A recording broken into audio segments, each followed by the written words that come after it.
All aboard! Ladies and gentlemen, boys and girls, football fans of all ages, I am Beast Mike. You have now arrived at my train of thought. It's time to talk about the Power Rankings pre-Week 4 edition, or post-Week 3, depending on how you read it. But anyway, let's not waste any more time and let's get to business. We are in the Fulton, Kentucky zombie tier. As always, that's how we'll lead off. New Orleans, what we expected. Yeah, what we saw last Sunday in Seattle was, I think, what a lot of people were kind of expecting from the Saints, is that they arrive, they get dragged up and down the field on offense and on defense, and after about 60 minutes or so, New Orleans leaves with the L, and they go back to Louisiana. That's pretty much what happened here. Spencer Rattler looked bad, Seattle's defense looked good, and the Saints are going to go back to Louisiana 0-3, I think, like we all predicted them to do.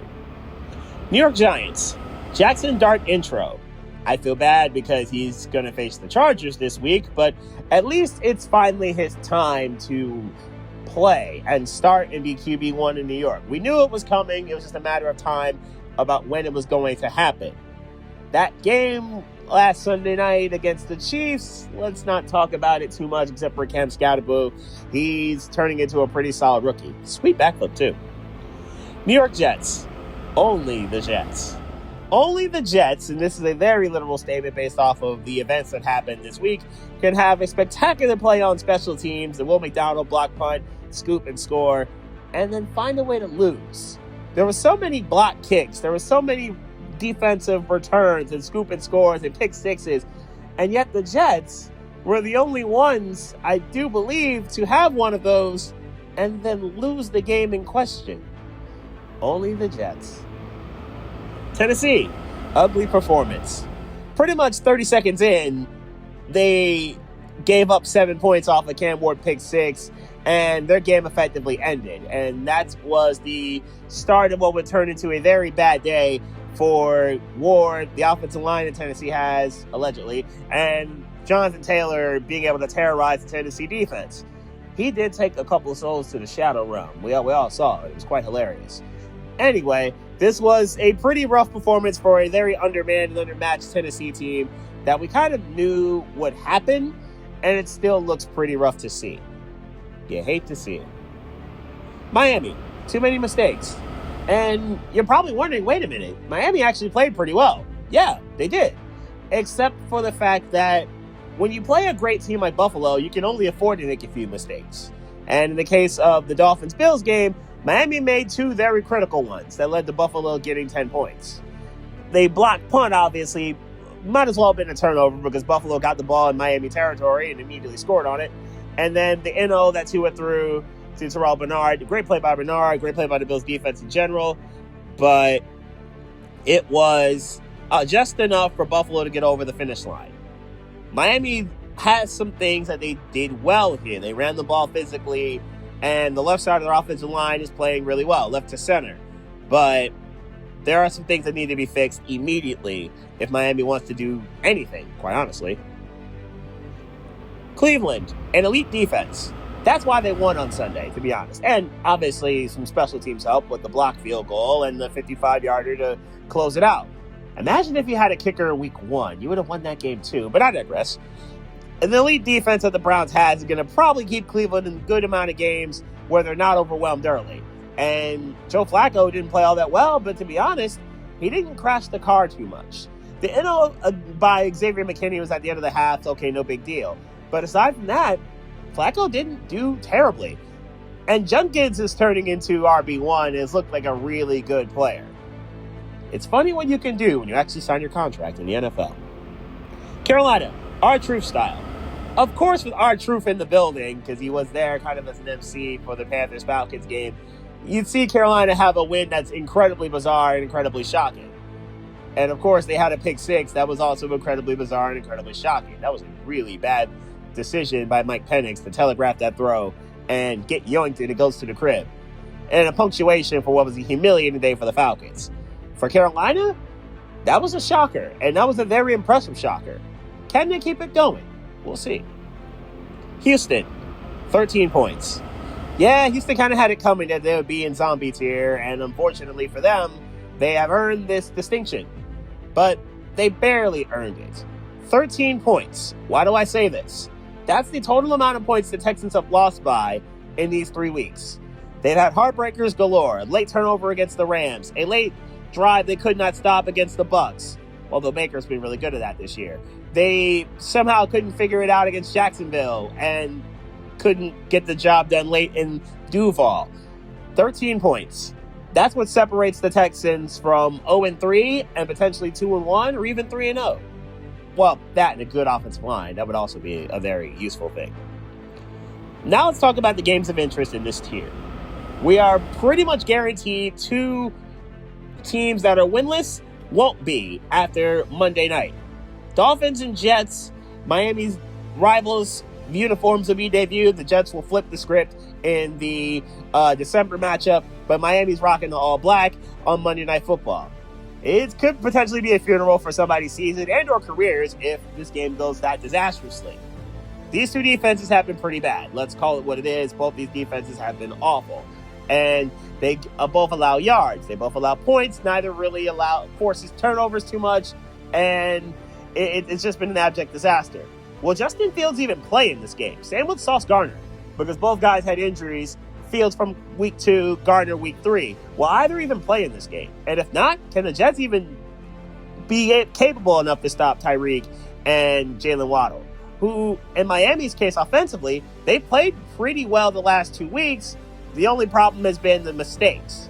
Can Miami relax on the turnovers and the mistakes that they've made, some of them unforced errors?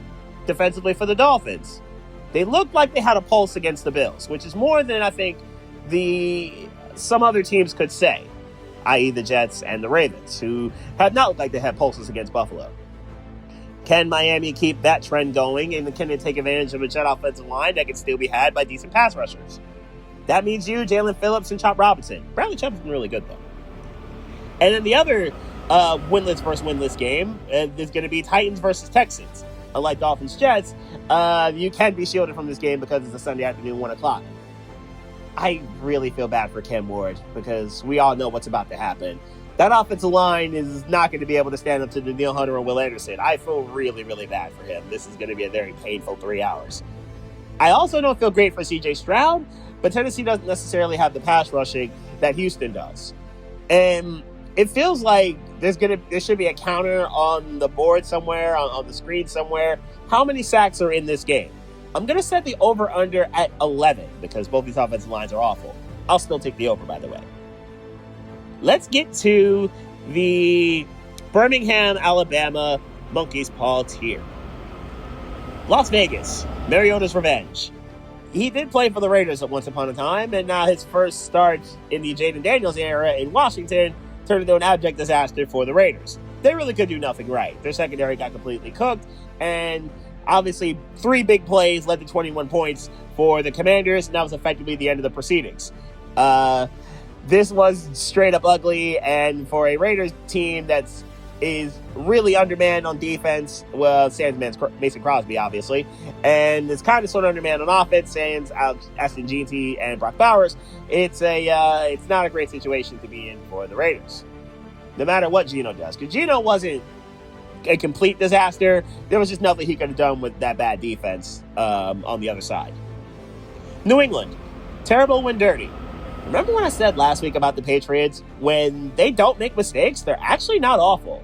But when they do make mistakes, like they have in weeks 1 and 3, they are an abject disaster. 5 turnovers in that game, 4 of them via the fumble, and 2 apiece by Ramondre Stevenson and Antonio Gibson. And those were devastating turnovers that effectively led to the demise of the Patriots for week 3 against Pittsburgh, a team that they usually beat and, quite honestly, hadn't lost to in 7 years, which is wild to say, but it's true. When the Patriots don't turn over the ball, they're actually okay. When they do, you get what happened on Sunday, and you get what happened against the Raiders as well. Cincinnati, much, much worse. I thought Jake Browning could withstand, to some degree, the absence of Joe Burrow. He could not. Not with that offensive line, not against that Vikings crew who basically had him under siege the entire day. Their defense, Isaiah Rodgers, namely, basically beat their offense. Minnesota's defense basically beating the Bengal offense. And it basically made Jamar Chase very, very depressed to a very less extreme extent. It was not a good day to be a Bengal, and it might not get much better because, again, your offensive line is pitiful.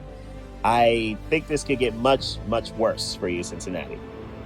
Dallas, wide open wide receivers, because that's effectively what happened here. These wide open wideouts that Chicago had the entire day. It didn't matter who, it didn't matter where, it didn't matter whether it was a normal throw, a drop back throw, a play action throw, a scramble drill, or a flea flicker. Chicago had wide receivers open the entire day, and there was nothing Dallas' secondary could do. This was a disaster of hilarious proportions, and it's not so funny because CeeDee Lamb is going to be out for a couple weeks with his injury on an end around. Not a normal catch, but an end around. It's a shame because Javonte Williams is becoming a pretty good RB1 for Dallas. He's been their best running back, to be honest, over these first 3 weeks. And even he's not exempt from this because that killer turnover to start the day for the Cowboys really did help set the tone for how disastrous that game in Chicago was going to be. Speaking of which, the Bears are next. Caleb stands rejoice. That was a signature Caleb Williams game. He don't have too many of those. He might not have any before what happened on Sunday. I think we can all agree that this was really about the Cowboy defense, not necessarily the Bear offense, because they simply haven't looked like that in the previous 8 quarters. Matt Eberflus got cooked, and I probably should have said that more for Dallas, but Chicago getting the revenge on Matt Eberflus, I think, had to make a lot of Chicagoland feel good about letting him go and seeing him go somewhere, anywhere else, aside from Chi-Town. It was good to see Roma Dunze continue to build some rapport with Caleb, and it's also good to see that DJ Moore actually got catches and receptions. It felt like the only person that didn't get to handle business last Sunday was Coastal Loveland, because everybody else seemed to score. Pittsburgh, there's the defense. Like I said with New England, when New England's sloppy, they are in trouble. Pittsburgh made that happen, forcing all those turnovers, forcing those fumbles. Obviously, the May Inno. They looked the part of the defense that we kind of expected them to be because they're so high-end with their talent. And Aaron Rodgers was okay, and he's getting the ball nicely. He's got a good rapport with DK Metcalf, but there's still something missing on the offensive end. But if this defense is going to show up like this, then they'll be fine. Probably 9-8, but they'll be fine. Jacksonville, South's second best. That's not a compliment, by the way. The AFC South is looking like an awful division. The problem is it's not the team that we expected to be at the top of it. Jacksonville, talent-wise, probably second at this moment in time. I don't know. And you would have thought Houston, but they just beat the Texans. There's not enough explosiveness for Travis Hunter. There's not enough rapport with Brian Thomas. This is at you, Trevor Lawrence. The run game is fine. I like what I'm seeing from the running backs there. But the passing game has not looked well. The defense did better against Houston, which is good. It's good to see that. Do need a little bit more from you, though. And Atlanta. Falcons lay eggs. Now, normally, the female Falcons would lay their eggs in the spring. Last Sunday, these Falcons laid an egg in Charlotte, and it looked exactly as ugly as you would think. To be favored by what they were, I think it was like 4.5. They were favored by, and they got rolled 30-0. And I think it said it was the biggest upset of the league year this year, even more so than Packers-Browns, which is kind of surprising. But it is the biggest, reversal, I suppose, from upset to outcome and how it happened. Nothing for the Falcons went right, and that's a little bit of a stunner considering how well they played against Minnesota and how genuinely well they played against Tampa. They just couldn't close against the Bucs. This was just really, really puzzling and bizarre to see that. Mike Penix looked terrible, and Kirk Cousins actually played. Is he auditioning for a job elsewhere? Maybe. We'll see. Let's get to the Monkey's Paw tier games. Steelers-Vikings. We're going to wake up on Sunday morning and watch this game. You know you will. Don't lie. Steelers and Vikings. A battle of a defense that's played like their reputation in Minnesota versus a defense that hasn't in Pittsburgh. And Pittsburgh's offensive line. Can they withstand what's coming from the Vikings and that pass rush and that's ultra-aggressive defense that Minnesota's going to bring? This is the first of 2 international games the Vikings will be playing. And I do want to see if the Steeler defense, especially pass rush, looking at you, TJ Watt and company, can respond in kind against Minnesota's O-line, whom, as we saw, can get overwhelmed, and we saw it against the Falcons, they can get overwhelmed against the right pass rush. I want to see what happens with these two defenses. And Jordan Addison returns. So, though Ramsey probably takes on Justin Jefferson, what happens with Addison? How well in tune will he be for this showdown in overseas? And then Packers-Cowboys. Effectively, the scene of the crime against the team of the crime in Dallas, Sunday Night Football, where I think the franchise known as the Cowboys changed on that one January day. I would know. I produced the game in Spanish. The Cowboys played a La Basura. Let it be known. Micah Parsons' return, which I'm sure we're going to have drinking games associated with how many times he's mentioned. And what will he do against the Cowboys' offensive line? Can Dallas' defense do something, anything, to quell the notion of they have a terrible defense? That will be something we need to see on Sunday Night Football. And conversely, Jordan Love and the Packers, your offense was terrible. Now, granted, Cleveland's defense is elite. Can you respond like we need to see you respond? Plus, the Packer defense against the CeeDee Lamb-less Cowboys. How will Dallas stand up to the Packer defense? That's something else we'll need to know in general. Let's get to the Wilmington, Delaware playoff tier. Arizona, devastating loss. I don't mean the Niner game either. The Niner game happens. Okay, cool, fine. You lost at the very end. You couldn't hold the lead together. No shame in the loss. You actually played relatively well for most of this game, especially on defense. Losing James Conner is bad, though. That's a pretty devastating loss, considering he brings a lot of thunder to the Kyler Murray Lightning and to the Lightning that can be the receiving core and Trey McBride. Marvin Harrison, you gotta catch that, man. Anyway, this was a really bad loss, losing Conner to the season-ending knee injury, and we'll see what happens going forward with Arizona, but I feel like that's going to be a devastating loss. I'm very concerned about the Cardinals without Conner. Kansas City, free win. I can't really move the Chiefs up, at least not now, not after what happened on Sunday Night Football. They didn't play all that well. You just played a terrible Giants team, and you did what you were supposed to do for the most part, except for Cam Scattergood. You couldn't cover him, but not a lot of people could stop him so far. This was nothing really special here, except for Mahomes. He tried, but not much really special happened in this game. You're on another big stage this Sunday. I will definitely talk about it, but I just need more from Kansas City. Maybe they need more in the receiving core and to go get it before the trade deadline next month. Minnesota, fantasy defense carried. They are my starting fantasy defense, and there were a lot of people starting fantasy defense, I'm sure, whether it's from DFS leagues or from your general ESPN, NFL, or Yahoo leagues. They absolutely destroyed what was Jake Browning and probably took his soul several times. They gave it back and then took it again, as Aaron Rodgers were looking at you. This was a bloodbath and a massacre, the likes of which none of us had really seen before because of how devastating they were. They gave me 43 points. To sum this up, and I'll talk about two other guys that were on my fantasy team later, I won the game before the Sunday night games began. That's how good Minnesota's defense was, and they were the catalyst of that. Anyway, Minnesota getting Jordan Addison back is going to be a huge deal. Makes life easier for Adam Thielen, makes life easier for Justin Jefferson. I like what I'm seeing somewhat from Aaron Jones. And the thing that we're kind of burying here is that Carson Wentz wasn't awful. He didn't make mistakes. He didn't do anything stupid. He was just there and efficient. That's all he needed to be. Now, we'll see how efficient he can be going forward against the Steelers if he's playing, if JJ McCarthy's still not back yet. But he was not bad, and that's okay. Denver, 2 field goals. 2 field goal drives away, potentially from at minimum being 2-1 and at maximum being 3-0. That's how close Denver has been.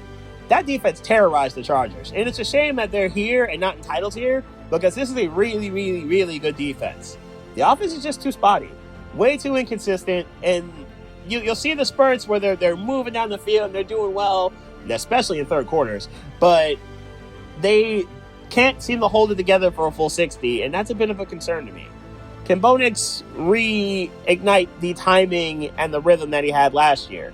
That will also be necessary, because it feels like he's just one good deep throw away from really getting some confidence with Courtland Sutton and or Marvin Mims. I do like what I'm seeing from J.K. Dobbins, though. Thankfully, he's healthy. I hope that stays that way. And he ran pretty well against the Chargers on Sunday, too. Seattle, one fumble away. In a similar vein, Seattle's probably one fumble from Sam Darnold away from being 3-0, to be honest. They were in the Niners' red zone, and they had a chance to finish them. Darnold just couldn't hold on to the magic beam. We have rules against that. Otherwise, Seattle has relatively played great football in the other 8 quarters outside of the Niner game. They've really played some really good defense. And again, the Saints are basically a bye week, but they've played some very solid football. They did well in Pittsburgh in week 2 and handled business in week 3 without much of a problem. They will have more of a challenge on Thursday, but I'll get to that in a moment. Washington, can't complain. In a similar vein, the Commanders did what they were supposed to do against the Raiders. There's not much else really to say here. Washington got big plays when they needed. Everyone kind of stepped up in the absence of Jaden Daniels, and they just kept it moving in a relatively easy win against the Raiders. They'll have to try a little harder this week against the Falcons, but I like what I saw from Washington. Can they keep it going without Daniels? We'll need to see that. Baltimore, where's your defense? In 2 of these 3 games, when they faced competent offenses, the Ravens have absolutely been shredded. And in week 1, it was Josh Allen, which, okay, you expect that. And last Monday night, it was pretty much everybody from the Lions. And Detroit completely shredded them and completely tore them apart piece by piece. There really wasn't much resistance from a Ravens defense that you expect to be a relative brick wall. Not having Justin Matabuki is a devastating thing. I understand. I get it. But the Ravens defense showing up so badly in 2 of these 3 games absolutely stuns me. So is Derrick Henry fumbling. That's also a weird trend. And now he's fumbled twice. They lost the games in question. That's also a little concerning. Another big concern, the offensive line for Baltimore, which is normally sturdy. Lamar Jackson was under siege the entire night, and part of those sacks, I get it, are because he's scrambling, but he still got sacked 7 times. Can't allow that. At San Francisco, Bosa hurt again. For the second time in 6 years, as I mentioned yesterday, Nick Bosa tore his ACL, and it's absolutely devastating. And the injuries keep going. You got Ricky Pearsall had a minor ankle situation that kind of kept him more limited in practice. They say that's going to be okay, but it feels like every Niner with a pulse seems to get hurt at one time or another. That's just the way they seem to do business. It's quite unfortunate. Yet, they're 3-0 still. They find a way to win games, which in itself is impressive. It's just the fact that they have to keep winning games this way. Can they not get hurt? Because if they did, they'd probably be more dominant 3-0 than they currently are. Let's get to the playoff tier games. Seahawks, Cardinals, tomorrow night, Thursday Night Football. A good battle between 2 pretty good teams at 2-1 apiece. Seattle has played really well. They've done well to stop the run. Obviously, not having James Conner will make life a little easier, though Kyler Murray will not. Can Murray get the ball to Marvin Harrison? And can Marvin Harrison hold on to the ball? That's something his father did. That's something we need to see. Conversely, Darnold, big game, big stage. And Darnold on these big games and big stages don't do well. For more on this, look at Sam Darnold's last 2 games as a Viking. Arizona defense, are they good enough to make sure that Sam Darnold doesn't have that kind of day? Can they get some sort of pass rush and bother him? There is a ghost of Sam Darnold's past, though. I mentioned the last 2 games that he played as a Viking. Well, the last one was actually in Arizona, and he didn't do well against the Rams in said game. That's not great, so Darnold's going to have to kind of sort of redeem himself in that way. Big game to decide who, in a really good division, and the NFC West can absolutely be the division of doom at this rate, who can get to 3-1, and the loser might be in last place at 2-2. So that's something to absolutely look forward to seeing. The other game in this tier, Ravens-Chiefs. Lamar versus Mahomes. We already know the drill here. 2 teams that are shockingly 1-2, and 2 teams that have played and earned that 1-2 distinction. Well, Baltimore choking away against Buffalo is not great, but these two teams have earned the record in question that they have, and everyone's going to be watching this game on Sunday afternoon. We already know Romo and Nance are going to be there. We already know Romo's going to gush over both these quarterbacks. It's going to be fun and electrifying in that kind of way. Kansas City does not really run the ball well, and that's something that Baltimore allows. What can Isaiah Pacheco and company do in that realm? Kareem Hunt as well. And for the case of Baltimore, can the Ravens kind of get back to what they do, which is bully you up front, make you make some sort of mistake, and then just terrorize you from there on. A monster game where I don't think the loser's in trouble. They may be in trouble in their respective division. Well, I don't think Baltimore's in trouble in their division if they lose this game, but I do think Kansas City could be. And I do think Baltimore, if they are 1-3, a little concerning when it comes to seeding, but I think their division's weak enough, or I think they'll be okay ultimately. And now let's get to the New York City title tier. LA Rams, internal Eagles nest.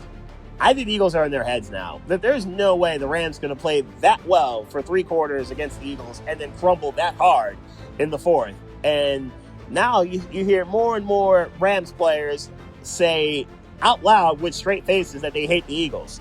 I think it's in their head now. That the way the Eagles have shown that they can beat the Rams in all kinds of weather, whether it's sunny, whether it's snowy, whether it's in a dome, it has not mattered. Whether Saquon Barkley's doing anything, whether Jalen Hurts is doing anything.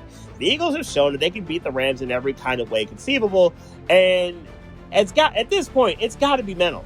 It has to be, right? Like, there's no way that it's just a physical thing, because there's no way the Rams should have lost this game. And the Rams are going to be kicking themselves if their seed isn't higher because of a loss like this. Detroit, Sonic and Knuckles. These two were the other 2 guys that really helped in the fantasy cause last Monday night. They had 218 yards. They had 4 scores, 2 scores apiece. And they were absolutely dominant for wide stretches of this game. Jared Goff was very impressive, and that was one thing I was worried about when it came to this game. Jared Goff on a big stage on the road. How well will he do? Well, he was spectacular.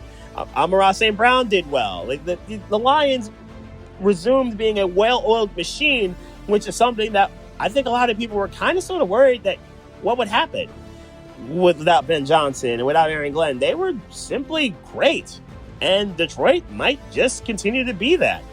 I am very interested, though I'm not going to talk about this game in full.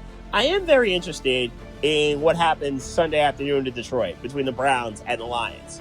An elite offense and elite defense. I want to see which wins out here. And can the Lions somehow keep Myles Garrett away from Goff? Penei Sewell, that might mean you. We'll see what happens there. Green Bay, impressive self-destruction. This is one that the Packers probably are going to want back, and especially the throw by Jordan Love to Grant Delpit. Grant Delpit being a Brown, that's not quite great. And the lack of offense that the Packers were able to produce. Sure, Myles Garrett and company will do that, but it's still not the best look with the way they played and for the most part of this game on offense. Defensively, they were fine. Green Bay's got a very good defense. It's just the fact that they only could do but so much on Sunday afternoon with all the opportunities they had. That's a bit of a stunner to me, the fact that the Packers didn't take care of Cleveland earlier, and they let Cleveland hang around, and they paid the price. Oh, those Packers special teams. They once again come back to bite them. Not a great look. Tampa Bay. Baker for MVP. He's got to be towards the front of the line in this situation, right?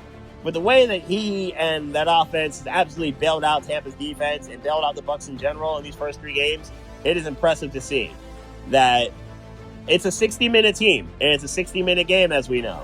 And Baker and company have shown that no matter what, they can figure it out and they can find a way. Atlanta scores late. No problem. Bet. They can get down the field and counter it. You got week 2 with Houston. Houston's been destroying and beating up Baker Mayfield the entire time. Okay, fine. Baker will run for what he needs to. Rashad White will help the cause, and they'll figure it out. They did that. And then this game. Will McDonald blocks a kick. E-I-E-I-O.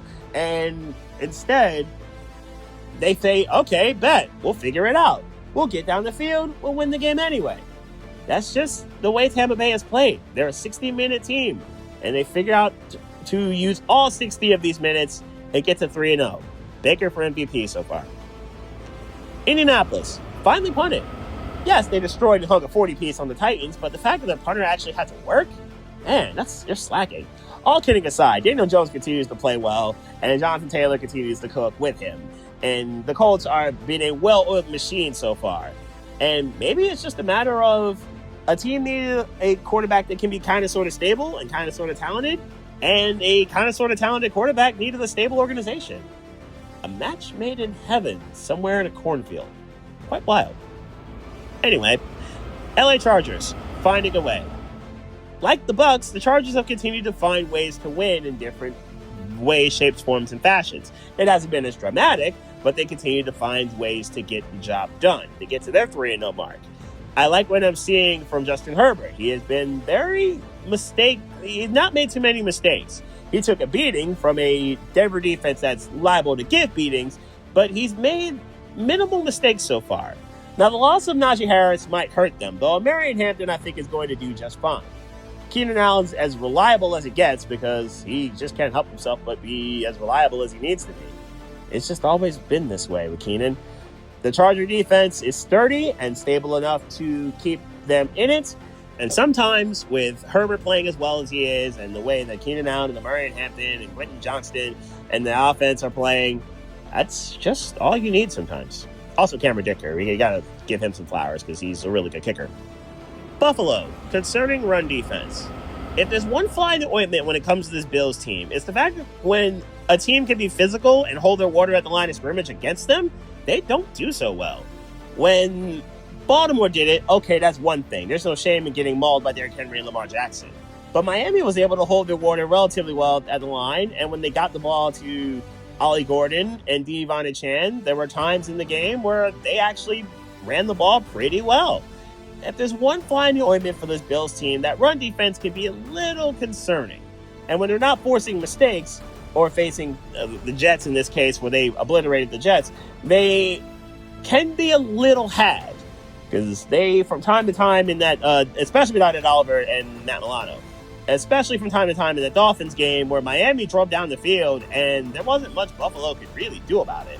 They effectively drove down the field on them 4 times. It's just the 4th time was the bad decision by Tua and great read by Terrell Bernard. And that's how Buffalo was able to survive and move on.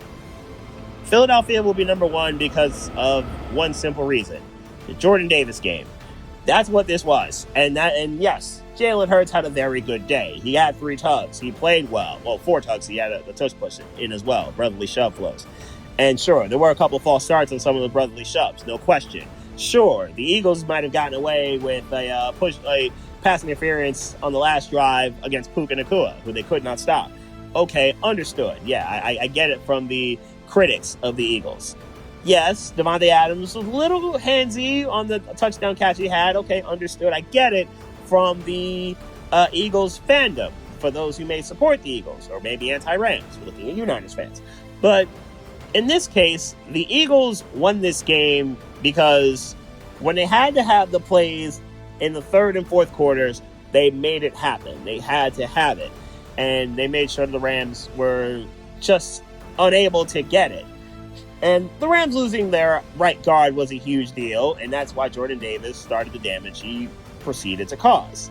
And then obviously the block kicks, one of which with Jalen Carter, the other of which that Davis did all himself. It was just a magnificent performance by Jordan Davis, and on most weeks, he'd probably be the player of the week. Unfortunately for him, Isaiah Rodgers was in God mode, so you're going to finish second in that regard. Still, great win by the Eagles to get a statement win and get to 3-0. It's looked ugly, but it's 3-0, and you take that going into week 4. And now let's get to the games of interest in this tier. Rams, Colts, big game in a sense for the Rams as they return home to Los Angeles. I do wonder this. Where are their heads after what happened last Sunday in Philly? Where are their heads? And can they deal with a Colts team that has been a runaway freight train in these first 3 games and have basically hung 30 in all 3 games? They've hung 40 once, they've hung 33, and they hung a measly 29, which is, but I guess they're slacking. They slacked against Denver a little bit. But in any event, the Colts have been a machine so far this year. How do the Rams do against said machine? Can they do anything against Quentin Nelson and company? And I really do want to see what happens with Jared Verse and the crew against that offensive line. That's something I am really, really interested in seeing. How do they deal with Jonathan Taylor? And conversely, how do the Colts deal with Kyron Williams and company? Who covers Puka Nacua and Davante Adams? Can Ward cover either of them? I want to see this game. This is a very, very big game for both teams. The Colts can really put a stranglehold on the AFC South because the rest of that division, yikes. And for the Rams, it's a good way to bounce back if they can get this done. A statement game for both these teams. But the main event, Eagles-Bucks, it's going to be hot. It's going to be hot in Tampa. This is a game where the Eagles do not win. They normally don't get this done. We've seen this happen the last few times in Tampa Bay. They've gone there. It hasn't mattered if it's a day game or a night game. The Eagles have gotten stomped. We saw this happen at the same time last year, and they got absolutely obliterated, the Eagles did. They had no answer for Baker Mayfield. But the degree of difficulty is going to be a little higher this time, and that's because Mike Evans isn't playing in this game. And in part, probably because the Eagles are going to be healthy this time as opposed to last year, where they didn't have Barkley. Where they did have Barkley, but no Devontae Smith or A.J. Brown, and it showed. But in truth, it showed because that defense had no answers for Baker Mayfield. So this is something I really want to see from this game. And Emeka Egbuka versus Quinyon Mitchell, because that's probably what's going to be the matchup here. I want to see how Quinyon Mitchell can follow up what was a spectacular second half of the game with the Rams, where he clamped up Devontae Adams, and he was really never heard from again in that game. I want to see what happens when he faces the rookie from Ohio State. And then there's this. Tampa Bay has been the one defense that has consistently shut down the brotherly shove. Having Vita Vea is a good look for that. I want to know if they can continue to do that, if they can continue to stop the brotherly shove, whether it's legal or not. And can Tampa Bay's very injured offensive line withstand what's coming from the interior of the Eagles line especially? It hasn't really been from the exterior parts, because the Eagles' pass rush has not really been that much of an existent.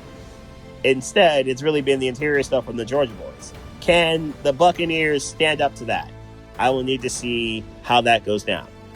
And with that, that's the end of this Power Rankings video for this week. We've got the picks coming tomorrow. Check out the Sports Lounge page for that. There will be a link after I do the picks. And then also on Monday, I will be doing a baseball synopsis, if you will. I'm going to look at all 30 teams in baseball in a different format from this, similar to the one I did at the All-Star break in baseball. So I'm going to do that on Monday. MLB playoff preview, plus the Cardinals and Seahawks will be the first stops of my next trains of thought.